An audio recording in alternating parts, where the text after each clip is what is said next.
जय जवाहर। मैं हूं तपेश जैन। खबर चालीसा में आपका स्वागत है। हमारे साथ में वरिष्ठ पत्रकार और रायपुर प्रेस क्लब के पूर्व अध्यक्ष श्री के शर्मा, कृष्ण कुमार शर्मा जी हैं। क्या लगता है कि अभी 90 विधानसभा के चुनाव होने हैं, छत्तीसगढ़ विधानसभा के चुनाव होने वाले, क्या परिस्थिति दिखता है कि टिकट का बंटवारा हो चुका है? 12 तारीख के पहले फेज में और 20 तारीख के दूसरे फेज में मतदान होना है। सभी दर्शकों का अभिवादन। और छत्तीसगढ़ में जो मतदान होना है 12 तारीख को प्रथम फेज में और द्वितीय चरण में 72 सीटों के लिए 20 नवंबर को, इन दोनों चुनावों में छत्तीसगढ़ की ये पूरे देश की निगाह यहाँ पर है। मुख्यमंत्री डॉक्टर रमन सिंह अपनी चौथी पारी के लिए प्रयास कर रहे हैं। वहीं पे जो एंटी कंबेंसी का फायदा लेते हुए कांग्रेस यहाँ पे थोड़ी एग्रेसिव इस बार नज़र आ रही है। और प्रथम चरण में जो 18 सीटों में मतदान होना है उसमें 12 कांग्रेस के पास है और 6 जो है वो भाजपा के पास है और 6 राजनांदगांव जिले की सीट है, उसमें से 2 बीजेपी के पास है, मात्र 2, जिसमें एक मुख्यमंत्री डॉक्टर रमन सिंह का स्वयं का राजनांदगांव है।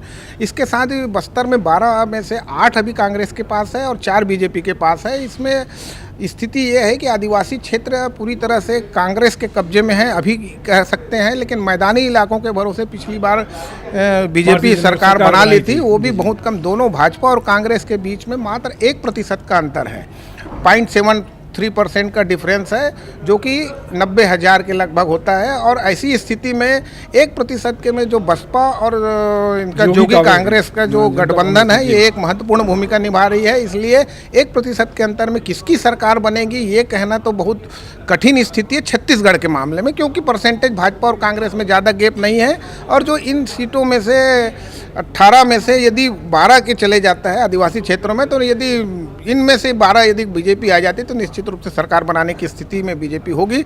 लेकिन कांग्रेस यदि अपना गढ़ बचा लेती है और बाकी 72 सीटों में मैदानी क्षेत्रों में यदि वो जो जिस तरह से टिकट वितरण में कांग्रेस ने सावधानी बरती है, लेकिन चुनाव प्रचार में भी पीछे है, और यदि अंतिम चरण में यदि स्थिति सुधर जाती है तो कांग्रेस के लिए एक बड़ा अवसर है। और सबसे महत्वपूर्ण बात यह है कि अजीत जोगी और बसपा कांग्रेस को कितना नुकसान पहुंचाते हैं, भाजपा को कितना नुकसान पहुंचाते हैं, लोगों में सरकार के प्रति जो नाराजगी है उसे कितना भुनाव कांग्रेस पाती है, ये सब महत्वपूर्ण अंतिम स्थिति में देखने को मिलेगी। सीटों पे लगता है कि जोगी कांग्रेस का मेरा ये है कि मेरा ये मानना है कि जो 35 और 55 इनके बीच में जो समझौता हुआ है, बसपा 35 और 55 जो है जोगी कांग्रेस के पास है, तो इनमें से मेरा एक अनुमान है कि लगभग 40-42 सीट ऐसे हैं जिनमें ये जो तीसरा मोर्चा जो है कांग्रेस की या बीजेपी के, ये महत्वपूर्ण है। कई सीटें ऐसी हैं जहां पे जोगी महत्वपूर्ण स्थिति में नजर आ रहे हैं, उसमें अनुसूचित जाति के क्षेत्र है। मैदानी सीटों में बहुत सारे ऐसे हैं, पूर्व विधायक उनके पास है। धर्मलाल कौशिक के खिलाफ जो मैदान में उतर रहे हैं उस क्षेत्र के विधायक हैं जो कांग्रेस को छोड़ के जोगी से लड़ रहे हैं, तो ये एक महत्वपूर्ण सीट है वहाँ का। इस प्रकार के बहुत सीटें ऐसे हैं छत्तीसगढ़ में। अधिकांश जो रिजल्ट आते हैं 5,000 10,000 के बीच में, कई रिजल्ट 1,000-2,000 में भी है। कोंटा सीट अपन देखें, कोंटा में त्रिकोणीय संघर्ष की स्थिति आ रही है कम्युनिस्ट मनीष कुंजाम के कारण, जो कि भाजपा वहाँ पे पूरा जोर लगा रही है कि अभी तक 1977 के बाद कभी भी भाजपा वहां पे जीत नहीं पाई है। तो इस बार उनको कम्युनिस्ट और कांग्रेस के बीच में से निकालने की स्थिति है। वहां कह नहीं सकते कि तीनों में से कोई भी जीतने की स्थिति में है, चाहे मनीष कुंजाम हो, चाहे बीजेपी हो, चाहे कांग्रेस के हो, तीनों कितना अपना करवा पाते हैं। और दूसरा मेन बात यह है कि कांग्रेस जो सतनामी बहुल अनुसूचित जाति और आदिवासी क्षेत्रों में अपने जो उनके है उनको गढ़ है उनको यदि बचा लेते हैं, तो जैसे पिछले समय 10 में 10 अनुसूचित जाति में से 9 जो है बीजेपी के पास है। ये बीजेपी इसको बार बार इसको करती रही है। और आज जैसे एक खबर आ रही है कि बालदास जो सतनामी समाज के जो गुरु हैं वो कांग्रेस में जाने से निश्चित रूप से इसका असर। लेकिन ये जो अनुसूचित जाति वर्ग का जो वोट है वो कांग्रेस और बसपा जोगी कांग्रेस इनके बीच में से कहीं बंटने की स्थिति है।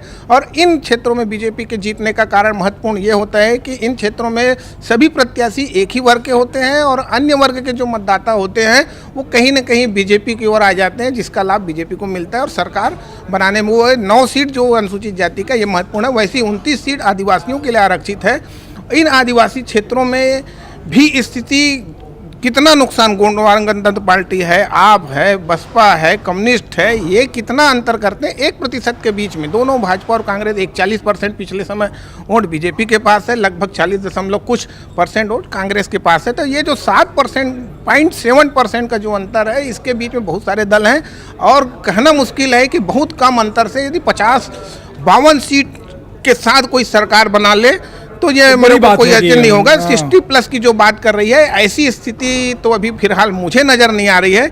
लेकिन कहने की बात है कि दोनों सीटों में से टिकट बंटवारे के बाद जो स्थिति अपने को दिख रही है, जैसे संघर्ष दिख रहा है कि बड़ा संघर्ष है, त्रिकोणीय मुकाबला दिख रहा त्रिकोणीय है। संघर्ष है। लेकिन चुनाव प्रचार में हम यदि बात करें, चुनाव प्रचार में बीजेपी सत्ताधारी है और इस चुनाव को केंद्र स्तर पर अमित शाह हो, चाहे प्रधानमंत्री माननीय नरेंद्र मोदी जी हो, गंभीरता से ले रहे हैं, जिसके कारण चुनाव प्रचार में कांग्रेस से बहुत आगे बीजेपी दिख रही है। लेकिन अंतिम चरण में जब राहुल गांधी 9 को आने वाले, प्रधानमंत्री 9 को आने वाले, 9 नवंबर के बाद, दिवाली के बाद जो एक घमासान की स्थिति आएगा और आएगी, बड़ा संघर्ष की स्थिति दिखेगी तो बहुत जी, तो वो जो रोमांचक रिजल्ट होगा। है वो महत्वपूर्ण होगा। और यहाँ पे सरकार को लेकर के किसी भी प्रकार का पूर्वानुमान करने की स्थिति नहीं है, क्योंकि सबसे बार बार मैं ये चीज़ कर रहा हूँ कि केवल 1% के अंतर कांग्रेस और भाजपा दोनों ही यहाँ पे पूरी ताकत लगा रहे हैं और दोनों को उम्मीद है कि उनकी सरकार बनेगी। तीसरी स्थिति जोगी जी की बात आ रही है कि हम सरकार बना सकते हैं, तो मेरा मानना है कि वो 5-7 सीट भी यदि ले आए तो उनके लिए या छत्तीसगढ़ की जनता के लिए भाई एक बड़ी बात होगी कि जोगी जी 7 सीट भी लाते हैं, 5-7 सीट, तो सरकार बनाने में उनकी एक महत्वपूर्ण भूमिका होगी। ऐसी स्थिति में